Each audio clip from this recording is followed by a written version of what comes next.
In recent years, we have learned that women who are heavy around the middle have an increased risk of problems like heart disease and diabetes. Health reporter Alicia Booth joins us now with some more troubling information for women with this kind of shape. It is troubling. New research published within just the last hour or so shows having a thick waist, regardless of whether you're overweight, increases your risk of dying. Here's a look at what you can do about it.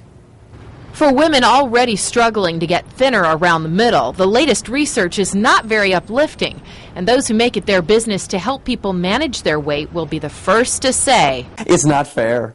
This is unfortunately just one of the genetic predispositions. Dr. Ronald Magliola works in the weight management division of Metro Health Medical Center.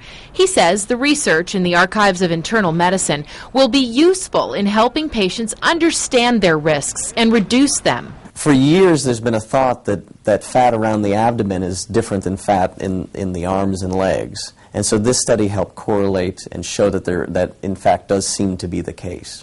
The research looked at the risk of death among adults 50 and older, and it found the strongest link between a large waist and death was among normal weight women. The nice thing is that the fat that we're actually talking about is often the first fat that's lost in somebody who is actively dieting or exercising. But Dr. Magliola says there's no guarantee losing that weight will make a difference.